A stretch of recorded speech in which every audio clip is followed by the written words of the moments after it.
الحمد لله رب العالمين والصلاة والسلام على رسوله محمد خاتم النبيين وإمام المتقين وقائد الغر المحجلين وعلى آله وأصحابه أجمعين أما بعد فأعوذ بالله من الشيطان الرجيم بسم الله الرحمن الرحيم إنما المؤمنون إخوة فأصلحوا بين أخويكم وقال النبي صلى الله عليه وسلم لقد شهدت مع عمومتي حلفا في دار عبد الله بن جدعان ما أحب أن لي به حمر النعم ولو دعيت به في الإسلام لأجبت أو كما قال النبي صلى الله عليه وسلم صدق الله وصدق رسوله النبي الكريم ونحن على ذلك لمن الشاهدين والشاكرين والحمد لله رب العالمين۔ حضور علیہ السلام کی عمر جب 20 سال تھی، 20-21 سال، تو اس وقت عرب نے ایک معاہدہ کیا تھا، ایک ایگریمنٹ، ایک پیکٹ انہوں نے آپس میں کیا تھا، اور عرب کا ماحول اس طرح کا تھا کہ وہاں ہر آدمی اپنے قبیلے کو سپورٹ کرتا تھا۔ ان کا طریقہ کار یہ ہوتا تھا کہ ایک تو ہر قبیلہ اپنے قبیلے کے افراد کو سپورٹ کرتا تھا، چاہے وہ حق پر ہو یا باطل پر ہو، صحیح ہو یا غلط ہو۔ اگر اس کا تعلق اس قبیلے سے ہوتا تھا تو وہ ایک دوسرے کو سپورٹ کیا کرتے تھے، جہاں کوئی لڑائی ہوتی تھی وہ سارے لڑنے کے لیے پہنچ جاتے تھے، ہر چیز میں ایک دوسرے کے ساتھ ہوتے تھے، حق اور باطل کی پرواہ کیے بغیر، بس اس وجہ سے کہ یہ ہمارے قبیلے کا ہے۔ اس کے بعد دوسرے درجے میں وہ یہ کرتے تھے کہ کچھ قبائل کے ساتھ معاہدات کیا کرتے تھے، جن کو حلیف کہا جاتا تھا، کہ ایک قبیلہ دوسرے قبیلے کو کہتا تھا کہ اگر تمہاری جنگ ہوگی تو ہم تمہاری مدد کریں گے، اور اگر ہماری جنگ ہوگی تو تم ہماری مدد کرو گے۔ اس طرح مختلف قبائل آپس میں معاہدات کر کے وہاں زندگی گزارتے تھے۔ تو جب کوئی جنگ ہوتی تھی، کوئی لڑائی ہوتی تھی، تو جس قبیلے کا جو حلیف دوسرا قبیلہ ہوتا تھا وہ اس کے ساتھ مل جاتا تھا، اس قبیلے کا جو حلیف قبیلہ ہوتا تھا وہ اس کے ساتھ مل جاتا تھا، پھر اس طریقے سے آپس میں لڑتے تھے، اس بات کی پرواہ کیے بغیر کہ حق کیا ہے، سچ کیا ہے، بس ان کا جس کے ساتھ معاہدہ ہوتا تھا اس کے حق میں لڑتے تھے، اس کے حق میں بولتے تھے۔ یہ عرب کا ایک کلچر تھا، اور ظاہر ہے اس کی وجہ سے بہت دفعہ ایسا ہوتا تھا کہ ایک شخص مظلوم ہوتا تھا، اس پر مزید ظلم کیا جاتا تھا۔ ظاہر ہے جب دو لوگ لڑ رہے ہیں، ان میں ایک حق پر ہوگا، ایک غلط ہوگا، تو جو مظلوم ہوتا تھا دوسرا قبیلہ بھی اس پر ظلم ہی کر رہا ہوتا تھا جو اس کے مخالف قبیلے کا حلیف ہوتا تھا۔ تو اس کے نتیجے میں بہت سارے لوگ، اور چونکہ عرب میں یہ جاہلیت تو تھی، عصبیت تو ان میں کوٹ کوٹ کے بھری ہوئی تھی، لسانیت یا قومیت یا قبیلہ پرستی یا خاندان پرستی، یہ تو عرب کی خاص نشانیوں میں سے ایک نشانی تھی کہ اپنی زبان پر فخر کرنا، اپنے قبیلے پر فخر کرنا، ان کا تو جینا مرنا اسی مقصد کے لیے ہوتا تھا۔ تو تاریخ کی کتابوں میں آتا ہے کہ ایک مرتبہ قبیلہ زبید کا ایک شخص مکہ مکرمہ آیا، اور اس نے وہاں آ کر کوئی چیز بیچنے کے لیے آیا تھا تجارت کی غرض سے۔ تو عاص بن وائل ایک شخص کا نام ہے، اس نے وہ چیز اس سے خرید لی۔ تو اس شخص نے کہا، جو باہر سے آیا ہوا تھا، مسافر تھا مکہ میں، اس نے کہا کہ مجھے پیسے دے دو، یہ چیز آپ نے مجھ سے خریدی ہے۔ تو اس نے کہا نہیں، پیسے میں آپ کو نہیں دوں گا۔ اب وہ چونکہ وہاں اجنبی تھا، پردیسی تھا، مسافر تھا، تو وہ پریشان ہو گیا۔ اس نے اس کے قبیلے والوں کو آواز دی، پکارا کہ بھائی تم لوگ آ کے میری مدد کرو، اس شخص نے مجھ پر مجھ سے چیز خریدی ہے، مجھے میرے پیسے نہیں دے رہا، میرا حق مجھے دلواؤ۔ انہوں نے کہا نہیں، ہم آپ کا ساتھ نہیں دیں گے، ہم اسی اپنے بندے کا ساتھ دیں گے، اس لیے کہ ہمارے قبیلے کا ہے۔ اس قبیلے کے جو حلیف دوسرے قبائل تھے، اس نے ان کے پاس جا کر بات کی کہ آپ اس قبیلے کے حلیف ہو، آپ مجھے میرا حق دلواؤ۔ انہوں نے بھی انکار کر دیا کہ نہیں، ہم تو اپنے بندے کا ساتھ دیں گے، یہ صحیح ہے یا غلط ہے ہم اسی کا ساتھ دیں گے۔ جب اس آدمی کو یہاں سے کوئی انصاف یا کوئی بھی سنوائی اس کی نہیں ہوئی تو وہ گیا جبل ابو قبیس، جو مکہ کا مشہور پہاڑ ہے، وہاں پر چڑھ کر اس نے قریش کے جو مختلف قبائل ہیں ان کو وہاں سے پکارنا شروع کیا، یا آل فہر، یا آل بنی ہاشم، یا آل بنی عبد المطلب، اس طرح کہہ کر وہاں سے پکارنے لگا کہ میری مدد کرو۔ تو حضور علیہ الصلوۃ والسلام کے چچا تھے زبیر بن عبد المطلب، یہ کھڑے ہوئے، انہوں نے ان سے پوچھا کہ تمہارا کیا مسئلہ ہے؟ تو انہوں نے بتایا کہ اس طریقے سے میں آیا تھا، میں پردیسی ہوں اور مجھ سے اس نے چیز خریدی، اب مجھے پیسے نہیں دے رہا، اور اس کے قبیلے والے بھی کہہ رہے ہیں کہ ہم اسی کی سپورٹ کریں گے، تمہاری حمایت نہیں کریں گے۔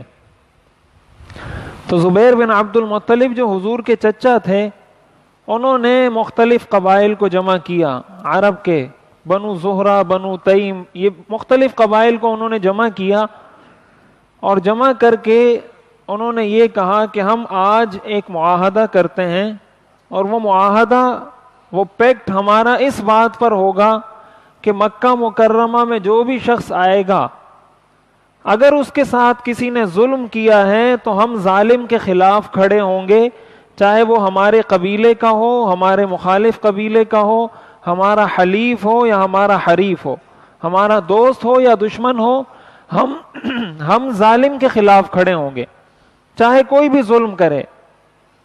حضور علیہ الصلوۃ والسلام کی عمر اس وقت 20-21 سال تھی، آپ بھی اس معاہدے میں شریک ہوئے، اور انہوں نے باقاعدہ یہ معاہدہ کیا، یہ ایگریمنٹ ان کے سائن ہوا، یہ پیکٹ ان کے درمیان سائن ہوا، اور انہوں نے یہ فیصلہ کیا کہ آج کے بعد مکہ میں جس کے ساتھ بھی ظلم ہوگا ہم سارے مل کر اس کو انصاف دلائیں گے، چاہے وہ کسی بھی قبیلے کا ہو، کہیں سے بھی آیا ہو، ہم یہ دیکھیں گے کہ ظالم کون ہے، مظلوم کون ہے، اور ہم نے مظلوم کی مدد کرنی ہے۔ حضور علیہ الصلوۃ والسلام بھی اس مجلس میں شریک تھے، اور آپ نے بھی وہاں اس بات پر رضامندی کا اظہار کیا اور اس کا آپ حصہ بنے کہ ہاں میں بھی آپ کے ساتھ اس بات میں شریک ہوں کہ جس کے ساتھ ظلم ہوگا ہم مظلوم کے ساتھ کھڑے ہوں گے۔ تو یہ معاہدہ تو اس وقت ہوا تھا جب حضور علیہ الصلوۃ والسلام کی عمر 20 سال تھی، اس کو تاریخ کی کتابوں میں حلف الفضول کہا جاتا ہے، سیرت کی کتابوں میں یہ مشہور معاہدہ ہے حضور علیہ الصلوۃ والسلام کی سیرت کا۔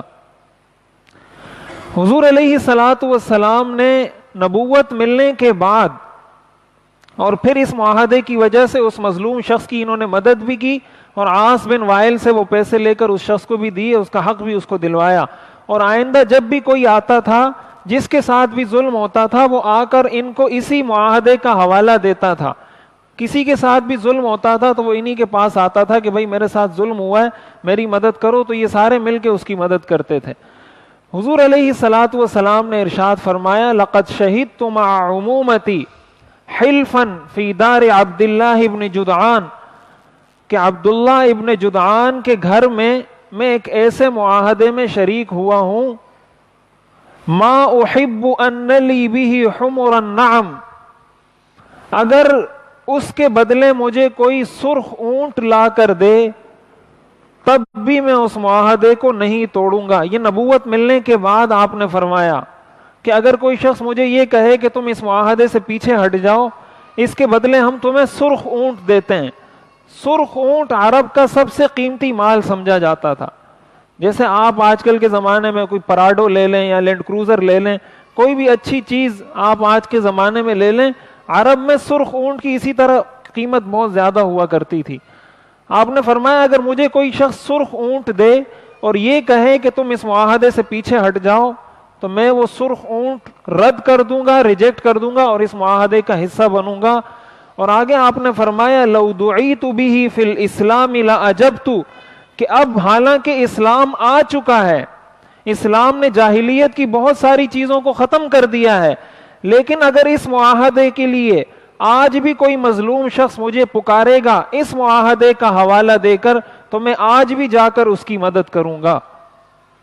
اس کا مطلب یہ ہوا کہ حضور علیہ الصلاۃ والسلام نے اس معاہدے کو اسلام کے آنے کے بعد بھی برقرار رکھا، اور اسلام نے اس معاہدے کو ختم نہیں کیا کہ جو بھی مظلوم ہے آپ نے اس کی مدد کرنی ہے۔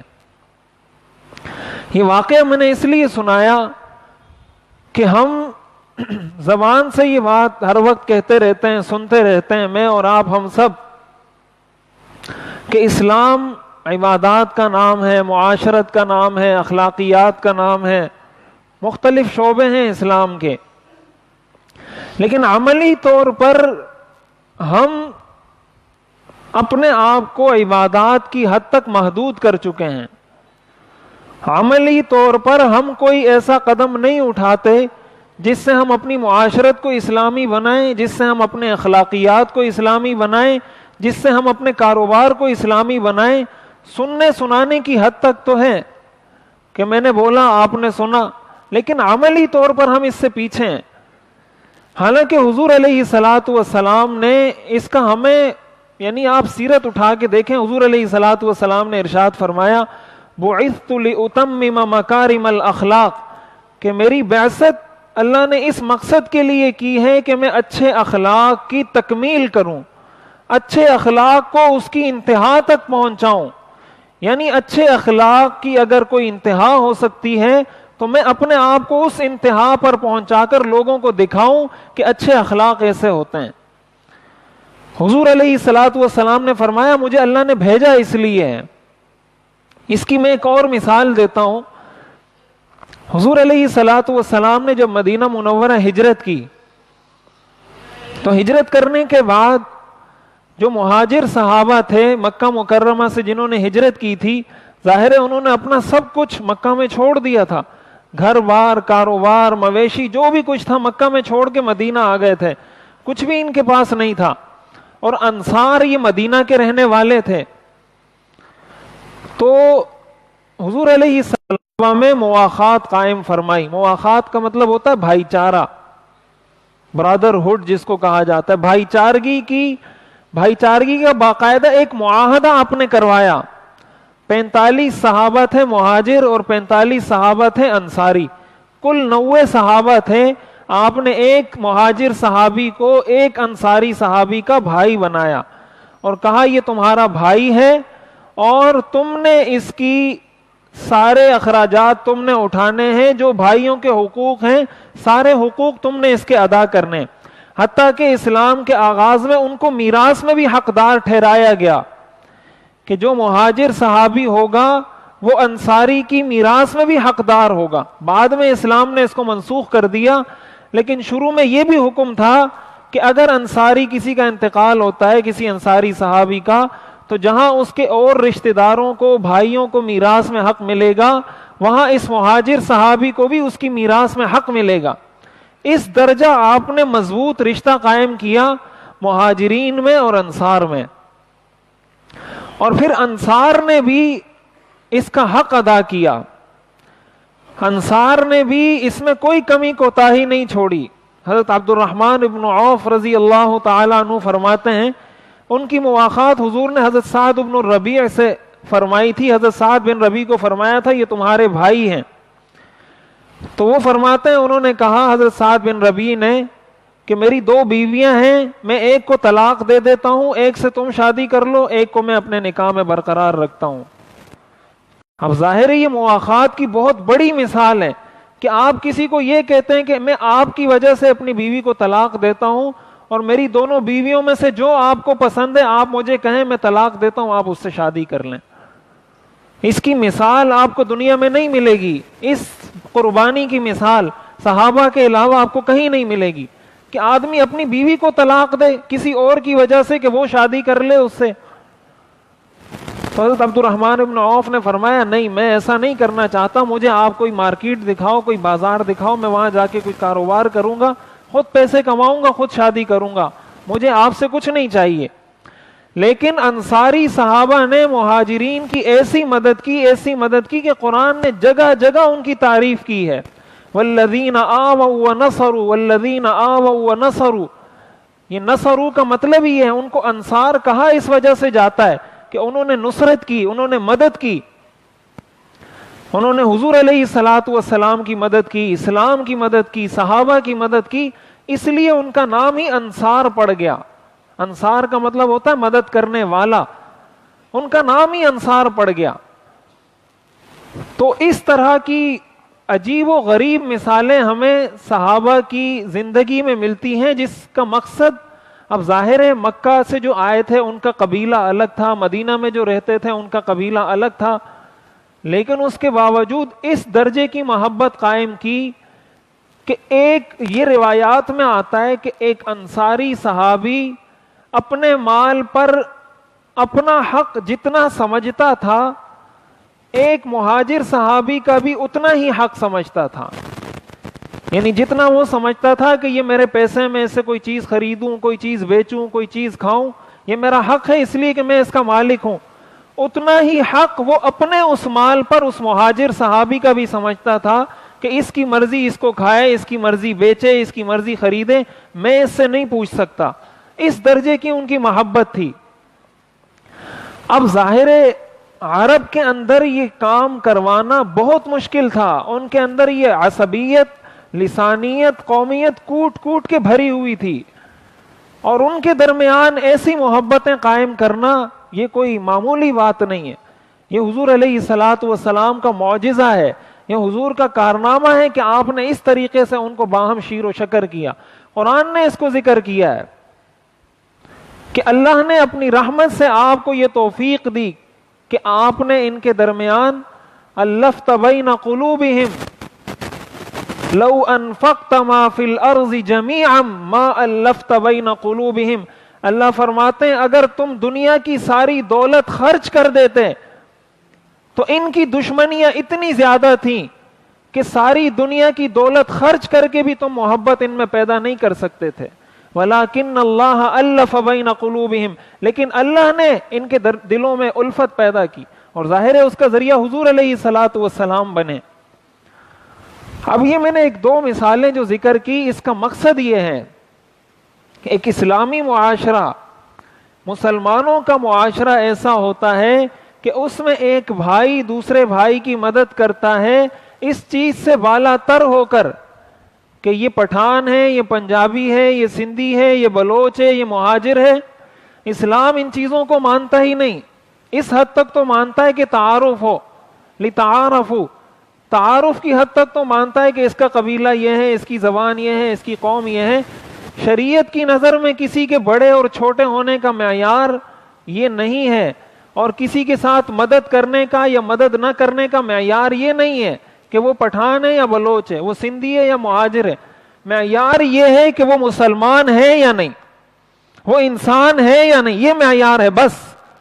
اگر وہ ایک انسان بھی ہے، انسانیت کے ناطے شریعت کے جو حقوق اس کے آپ پر عائد ہوتے ہیں، اسلام آپ کو پابند کرتا ہے کہ ایک انسان ہونے کی حیثیت سے اس کے حقوق ادا کریں.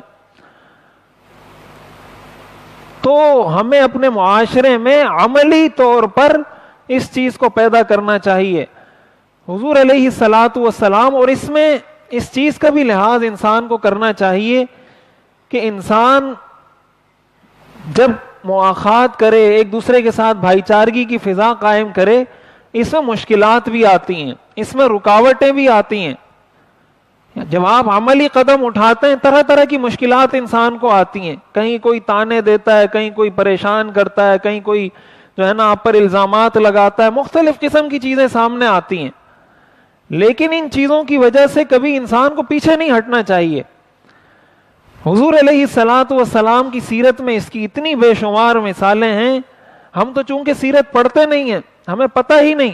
حضرت جابر رضی اللہ تعالی عنہ فرماتے ہیں کہ میں ایک دفعہ ایک غزوے سے واپس آ رہا تھا، غزوہ ذات الرقاع، یہ غزوہ ہے جس سے ہماری، وہ فرماتے واپسی ہو رہی تھی، تو میرا اونٹ بہت سست تھا.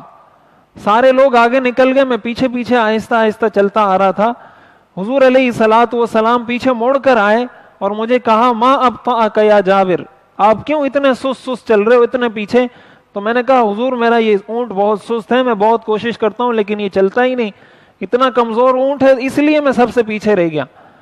حضور علیہ الصلوۃ والسلام وہ فرماتے ہیں اپنی سواری سے اترے اور چھڑی سے میرے اونٹ کو ہانکنے لگے اور مجھے کہا آپ بیٹھو اس پر, اور میں اس پر بیٹھا اور حضور پیچھے سے اس کو چھڑی سے ہانک رہے تھے اور میں اونٹ پر سوار بیٹھا ہوا جا رہا تھا, اور اس کی برکت سے میرے اونٹ کی رفتار بھی بہت تیز ہو گئی, یہاں تک کہ وہ حضور علیہ الصلوۃ والسلام کی چھڑی سے بھی آگے آگے جا رہا تھا, اتنی اس کی سپیڈ زیادہ ہو گئی.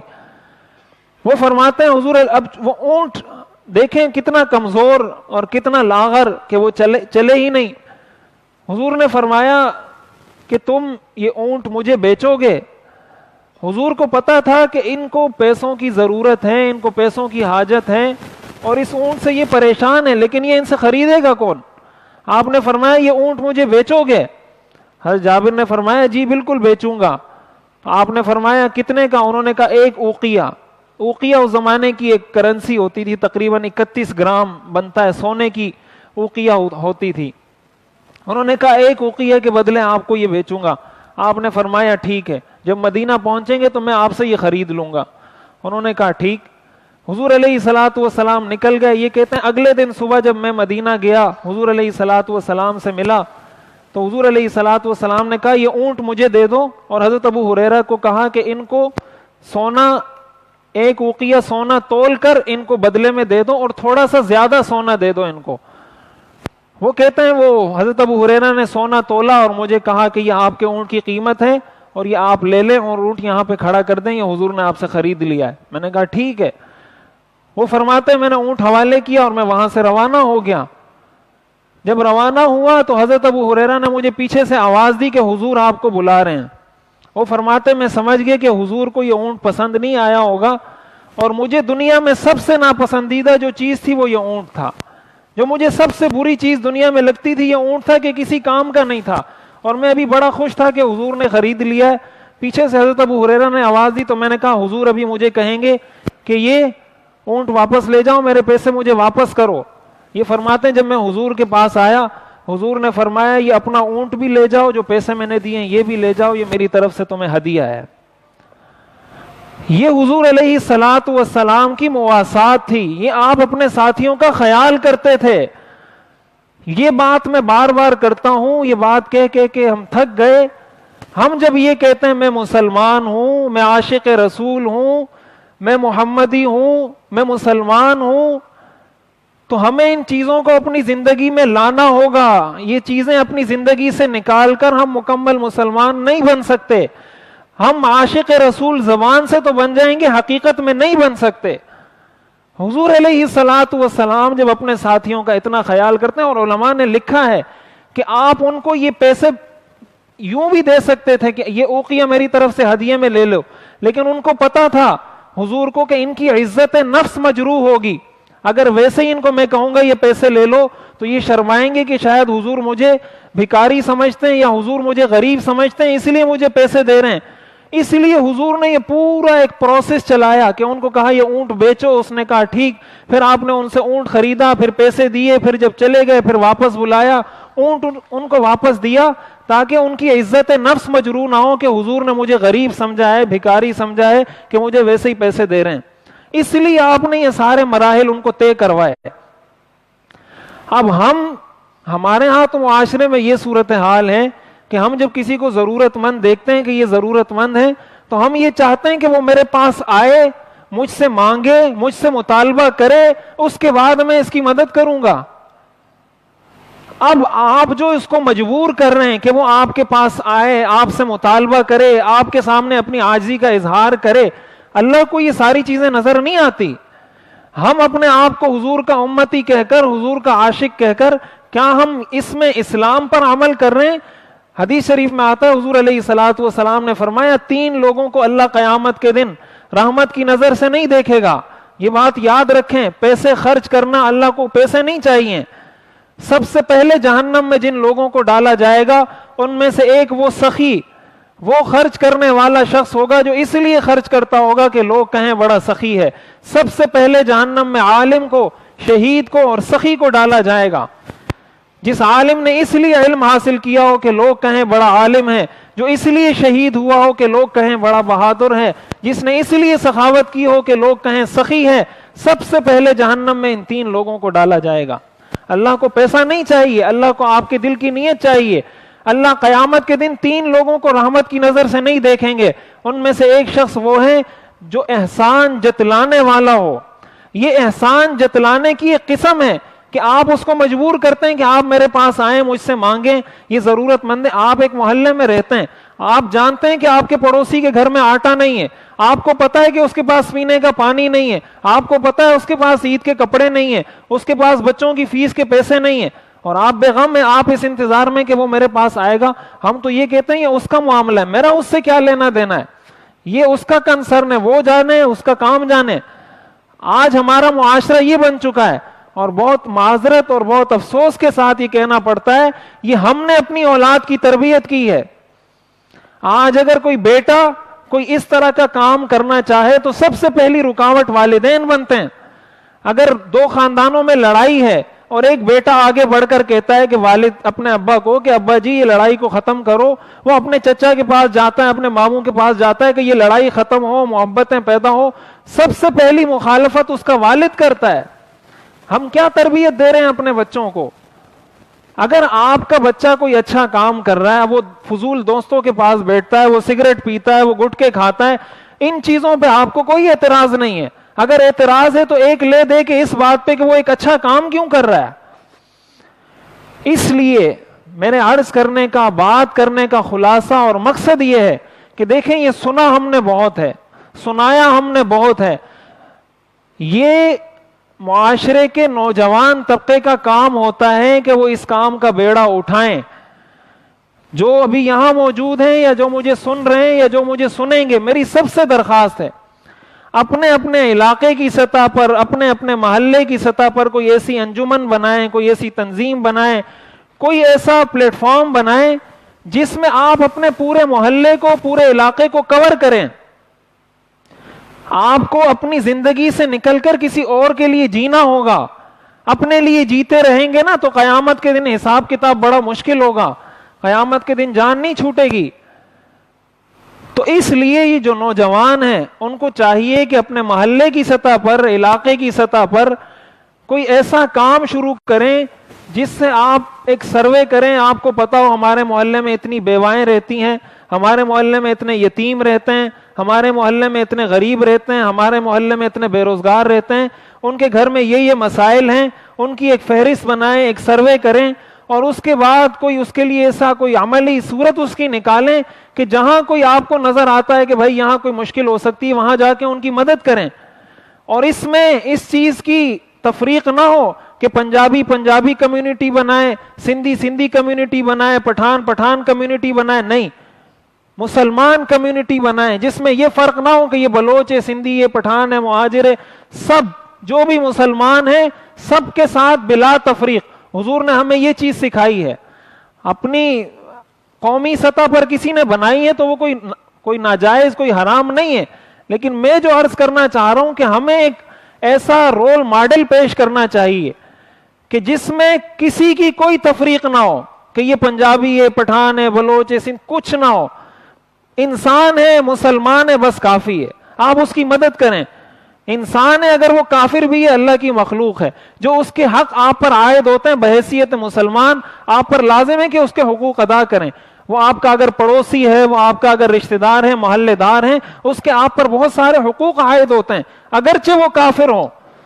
وہ کافر ہے، وہ جو ہے نا کسی بھی فرقے سے تعلق رکھتا ہے، دیوبندی ہے، بریلوی ہے، اہل حدیث ہے، ان ساری چیزوں کو مٹا کر کوئی ایسا کوئی کام کریں جس سے ہم واقعتاً عملی طور پر ایک پریکٹسنگ مسلمان بننے کی طرف قدم بڑھا سکیں۔